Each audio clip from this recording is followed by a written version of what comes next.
आपको बताना चाहूंगी, सर ने अपनी बात रख दी है। और बीसी के बारे में तो मैंने आपको पहले भी कहा था एक दिन कि अमित शाह कहते हैं कि बीसी चीफ मिनिस्टर बनाएंगे, लेकिन बंडी संजय जो रोज घेरते थे बीआरएस को, रोज केसीआर पर सवाल उठाते थे, एक विपक्ष का काम कर रहे थे, उनको तो अमित शाह ने रखा नहीं। लोगों को मेहनत करने पर रिवॉर्ड मिलते हैं, और क्योंकि ये पार्टियां साठ गांठ करके बैठी हैं, एक बी टीम की तरह काम कर रही हैं, तो बंडी संजय को मेहनत करने पर ये इनाम मिला कि उनको उनकी पोस्ट, तेलंगाना बीजेपी चीफ की पोस्ट से हाथ गंवाना पड़ा, और उनकी जगह एक डमी किशन रेड्डी जी बिठा दिए गए जो बीआरएस की बी टीम की तरह काम कर रहे। ये तो बीजेपी की साठगांठ है।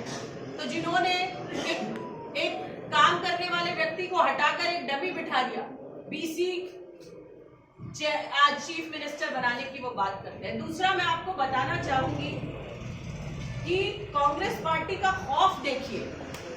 आज जिस तरीके से कांग्रेस पार्टी की लहर तेलंगाना में गांव-गांव, घर-घर पहुंच चुकी है, और तेलंगाना के लोगों ने तय कर दिया है कि इस बार सोनिया गांधी जी के उस स्वर्णिम तेलंगाना बनाने वाले सपने को पूरा करना है। और तेलंगाना की में जो कांग्रेस पार्टी ने 6+2 8 गारंटीज दी है, उन पर विश्वास करके कांग्रेस की सरकार बनानी है 3 दिसंबर को। तो ये पार्टियां, चाहे सेंटर हो, चाहे स्टेट हो, चाहे सेंटर की बीजेपी हो, चाहे स्टेट की बीआरएस हो, रोज बौखला रही है, रोज परेशान है, रोज नए हथकंडे लाती है, रोज नए झूठे इल्जाम लगाती है। इसी कड़ी में आज देखिए कि किस तरीके से कांग्रेस के जो एक कैंडिडेट है, हमारे 5 बार एमएलए रहे, एआईसीसी ऑब्जर्वर रहे महबूबाबाद के, मिस्टर शिव शंकर रेड्डी जो फॉर्मर मिनिस्टर रहे हैं, उनके यहाँ 2 कांस्टेबल भेजे गए हैं, और बहुत सारे बीआरएस के पार्टी वर्कर भी पहुंचे हैं मुलुगु में हरिता होटल में आज भी पहुंचे हैं सुबह 9 बजे, और रेड कर रहे हैं वहां पर। तो ये साफ बता रहा है कि किस तरीके से इनकी जो बौखलाहट है, कांग्रेस पार्टी की आने वाली जीत को देखकर जो इनका डर है, जो इन्हें आज पता चल रहा है कि 3 दिसंबर को तेलंगाना ने कह दिया है KCR bye bye, bye bye KCR.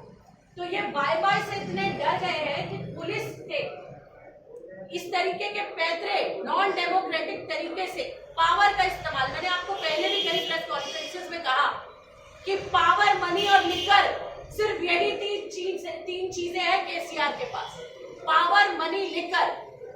आज तेलंगाना के लोगों के बीच में लिकर काम नहीं कर रहा, मनी काम नहीं कर रहा, क्योंकि उन्होंने तय कर लिया है कि उन्हें कांग्रेस पार्टी को चुनना है। तो आज अब पावर का इस्तेमाल करके हमारे रेड्डी जी को परेशान किया जा रहा है, कांग्रेस पार्टी के लोगों को परेशान किया जा रहा है, पुलिस भेजी जा रही है, रेड की जा रही है। लेकिन आप लोगों के माध्यम से मैं बता देना चाहती हूँ, ये कांग्रेस पार्टी के नेताओं में, कार्यकर्ताओं में क्रांतिकारियों का खून है। हम आजादी के आंदोलन से निकली हुई पार्टी है, जिन्होंने इस देश को, भारत को, इंडिया को अपने खून से सींचा है। शहीदों की पार्टी है कांग्रेस पार्टी। हम डरने वाले नहीं हैं आपकी रेड से, हमारे नेता नहीं डरे, हम उनके कार्यकर्ता तो हमारे राहुल गांधी जी कहते हैं बब्बर शेर है।